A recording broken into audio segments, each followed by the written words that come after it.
नमस्कार।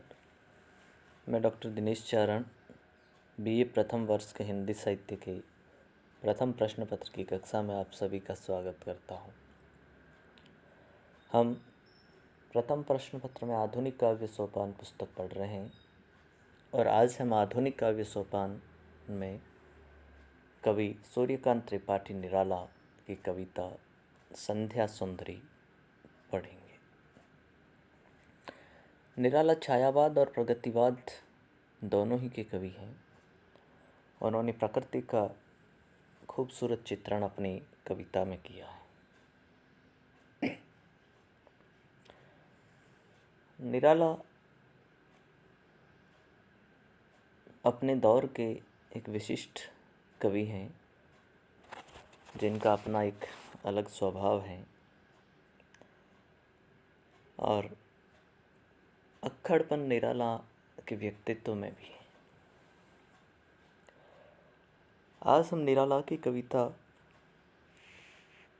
संध्या सुंदरी पढ़ते हैं जिस पे छायावाद का पूरा प्रभाव है। मैं पहले कविता पढ़ रहा हूँ, उसके बाद उस कविता की व्याख्या करूँगा।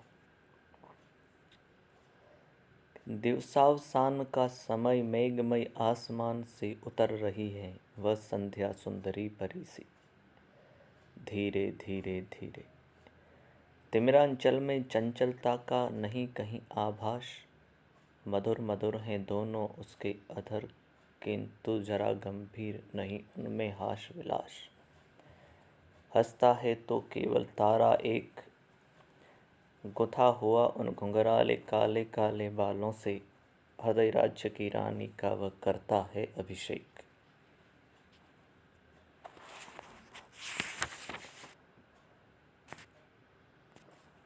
ये कविता का अंश सूर्यकांत त्रिपाठी निराला की छायावादी कविता संध्या सुंदरी से लिया गया है।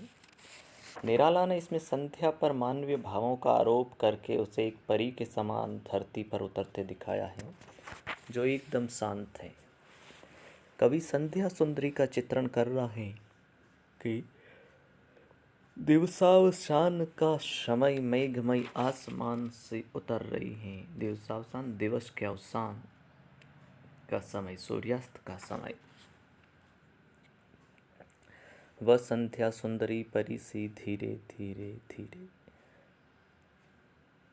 कवि संध्या सुंदरी का चित्रण कर रहे हैं कि दिन के अवसान होने का समय है, सूर्यास्त का समय है।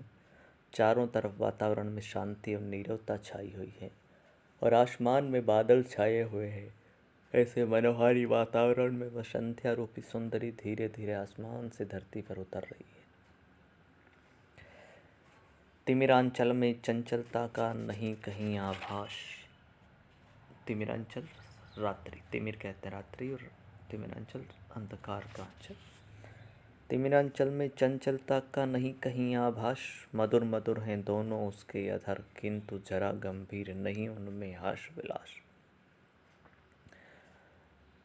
अंधकार के आंचल में कहीं भी चंचलता, कोलाहल का आभास तक नहीं हो रहा, न ही संध्या सुंदरी के आने से चंचलता दिखाई दे रही है। वह शांत रूप से आसमान से उतर रही है। उसके दोनों होठ यौवन के भार के कारण मधुरता लिए हुए हैं, तथापि वे चंचल की बजाय गंभीर हैं तथा उनमें हास विलास का अभाव है। हंसता है तो केवल तारा एक, गुथा हुआ उन घुंघराले काले काले बालों से। हृदय राज्य की रानी का वह करता है अभिषेक। उस संध्या सुंदरी के अंधकार रूपी काले काले घुंघराले बालों के बीच में एक तारा हंसता हुआ प्रतीत हो रहा है। उस तारे को देखकर कवि कल्पना कर रहा है कि केवल वही इस शांत एवं गंभीर वातावरण में हंसकर अपने हृदय राज्य की साम्राज्य की संध्या सुंदरी का स्वागत एवं अभिनंदन कर रहा है। आगे कहता कवि, अलसता की सिलता किंतु कोमलता की वह कली। सखी नीरवता के कंधे पर डाले बाँ, छाँट सी अंबर पथ में चली। कवि कह रहा है कि यौवन के बहुत से लदी हुई वह संध्या सुंदरी लता के समान आलस अंगड़ाई लेती प्रतीत हो रही है, जैसे कि वालसी और निरालंब हो। इसके बावजूद वो कोमलता की कली है। उसकी एक सखी भी है, नीरवता। अपनी इस नीरवता रूपी सखी के कंधे पर बाहें डालकर वह छाया के समान आकाश के रास्ते से चलने लगी। नहीं बजती उसके हाथों से कोई वीणा, नहीं होता कोई अनुराग राग आलाप। नुपुरों में भी रुंझुन नहीं, सिर्फ एक अव्यक्त शब्द सा चुप चुप चुप है गूंज रहा सब कहीं। नारी रूप होने पर भी उसकी व्यवस्था या कमी यह है कि वह अपने अदृश्य हाथों से वीणा नहीं बजा सकती। न ही मुख होने से वह कोई राग अनुराग ही अलाप सकती हैं, और न ही उसके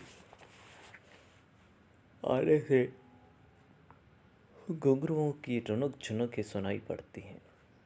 अर्थात भले ही वह नारी के समान हो, परंतु निर्जीव होने से सामान्य स्त्री की भांति वह वीणा बजाना, राग अलापना तथा नुपुरों के पहनकर चलने पर बजना सार्थक नहीं कर सकती। इनके स्थान पर जब वह आसमान से उतरती हैं तो इस कोलाहलपूर्ण संसार में एक अव्यक्त शब्द चुप चुप चुप ही सर्वत्र गूंजता प्रतीत होता है। या संध्या सुंदरी के उतरने पर चतुर्दिक चुप्पी एवं शांति छा जाती है। निराला ने संध्या सुंदरी को बताकर उसे मानवीकृत रूप में चित्रित किया है। नीरवता को उसकी सखी बताने से वातावरण में सजीवता और चित्रात्मकता आ गई है। हिंदी भाषा में संस्कृत ने शब्दों का प्रयोग उसकी समृद्धि को दर्शाता है। मानवीकृत चित्रण करके भी संध्या सुंदरी की व्यवस्था को वीणा न बजा पाना, राग न आलाप पाना में उजागर किया है कि जड़ जड़ है और चेतन चेतन। मानवीकरण, उपमा, अनुप्रास, पुनरुक्ति, प्रकाश, अलंकार यहाँ कवि ने प्रयोग किए हैं। साथ ही संगीतात्मकता इस कविता में देखने को मिलती है। इसमें इस कवितांश में कुछ समझ नहीं आया है तो आप पुनः मुझसे पूछ सकते हैं। इसी कविता का अगला अंश हम अगली कक्षा में पढ़ेंगे। धन्यवाद।